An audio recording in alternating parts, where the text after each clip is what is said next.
संत सोपान काकांच्या या नगरीमध्ये सासवडमध्ये डॉक्टर मणिबाई देसाई सहकारी पतसंस्थेची 11वी शाखा आज आपल्या या नगरीमध्ये सुरू होते, ज्यांच्या शुभ हस्ते आज या शाखेचा शुभारंभ झाला ते आपल्या महाराष्ट्र राज्याचे सहकार आयुक्त आदरणीय दीपकजी तावडे सर, त्याचप्रमाणे या कार्यक्रमासाठी उपस्थित असलेले आणि आत्ताच आपल्या तालुक्याचे माजी मंत्री दादासाहेब जाधवराव असतील, माझ्या अगोदर ज्यांनी विचार व्यक्त केले ते आदरणीय माजी आमदार अशोक भाऊ नगराध्यक्ष, त्याचप्रमाणे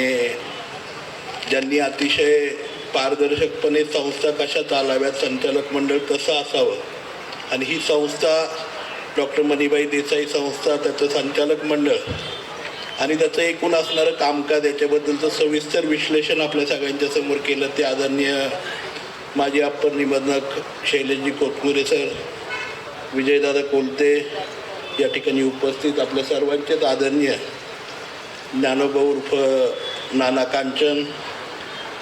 आदरणीय उपनिबंधक मिलिंदजी सोबले साहेब, संजयजी राऊत साहेब, प्रकाशजी जगताप सर, त्याचप्रमाणे सुदामाप्पा बाळासाहेबजी कांते उपाध्यक्ष, त्याचप्रमाणे हरिभाऊ असतील, झेंडे पाटील साहेब आहेत, देवीदासजी बनसाळी साहेब, त्याचप्रमाणे सुदर्शनजी, आपल्या संस्थेचे अध्यक्ष आदरणीय बाप्पू राजेंद्र बाप्पू, त्याचप्रमाणे उपाध्यक्ष रामदास भाऊ, आपल्या संस्थेचे सर्व संचालक मंडळ, त्याचप्रमाणे तज्ज्ञ संचालक रोहिदासजी उंद्रे साहेब आणि आपण सर्व मंडळी. खरं म्हणजे आज दादा जरी आम्ही पुरंदर नागरी सहकारी पतसंस्था 1988ला आदरणीय कैलासवासी चंदूकाका जगतापांनी स्थापन केली, 1997ला संत सोपान काका सहकारी बँक सुरू केली आणि मला आठवतंय पहिल्या म्हणजे वयाच्या 18व्या वर्षी खरं म्हणजे मी टेक्निकली बसत नसतानाही त्या बँकेचं चेअरमन म्हणून कामकाजाला सुरुवात केली आणि 2000 साली ज्यावेळेस बँकेची 2001 साली मार्केट यार्डची आपलं हडपसरची पहिली ब्रांच सुरू झाली. मगाशी जो दादांनी किस्सा सांगितला बापूंनी त्याप्रमाणे युरोपच्या टूरनंतर पहिली म्हणजे मला वाटतंय पुरंदर नागरी शिवायची पहिली ठेव जर कुठली मिळाली असेल तर ती मणिबाई देसाई संस्थेची आणि या ठिकाणी बनसाळी साहेब उपस्थित आहेत त्या उरळी कांचन संस्थेची, अशा 2 संस्थांच्या ठेवी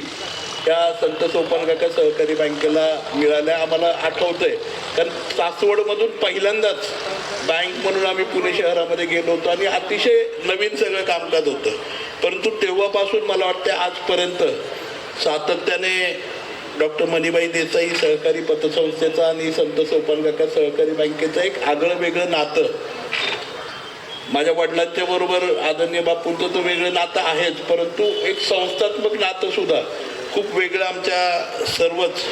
सहकारातल्या परिवाराबरोबर त्या ठिकाणी आहे. मी अधिकचं बोलण्यापेक्षा खरं म्हणजे ही संस्था आल्यामुळे आज मी मगाशी आदरणीय तावडे साहेबांना सांगत होतो की आता मोठ्या प्रमाणावरती शहरीकरण हे पुरंदर तालुक्यामध्ये वाढतं, येणाऱ्या काळामध्ये खूप सारे मोठे प्रोजेक्ट पुरंदर तालुक्यामध्ये येत आहेत, प्रचंड मोठ्या प्रमाणावरती वाढत चाललं आहे आणि अतिशय योग्य निर्णय म्हणजे संस्थेने दूरदृष्टी ठेवून जे निर्णय घेतले पाहिजेत तशा प्रकारचा निर्णय आपण घेतला आणि आज आपण सासवडमध्ये त्या ठिकाणी सोपान काकांच्या या नगरीमध्ये ही शाखा सुरू करताय. निश्चितपणे या शाखेची भरभराट खूप मोठ्या प्रमाणावरती व्हावी ही सदिच्छा या ठिकाणी व्यक्त करतो. आज खूप चांगलं म्हणजे आपलं स्वभांडवल सुद्धा जवळपास 14 कोटी 15 कोटींपेक्षा अधिकचं आहे. आज कर्ज वितरण असेल, ठेवी असतील आणि एकूण व्यवसाय मगाशी भाऊंनी सांगितल्याप्रमाणे 600 कोटीचा व्यवसायाचा एकूण आपण मिक्स व्यवसाय पार केलेला आहे आणि खूप कमी संस्था आहेत की ज्यांचा एवढा मोठा व्यवसाय त्या ठिकाणी आहे. मी मनापासून शुभेच्छा देतो. खरं म्हणजे तावडे साहेबांना तुम्हाला आम्हाला सगळ्यांनाच ऐकायचं आहे. कोतमिरे साहेब पण बोलत होते पण त्यांनाही ऐकावंसं वाटत होतं, परंतु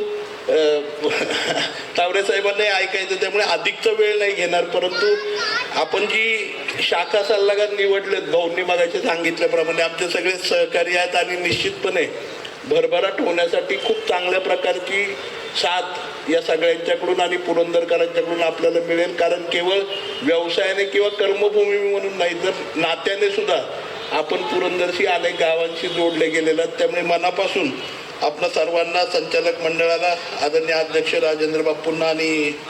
रामदास भाऊंना खूप मनापासून शुभेच्छा देतो. आणि या ठिकाणी मी मनपूर्वक आम्हा सर्वांच्या वतीने आपलं सर्वच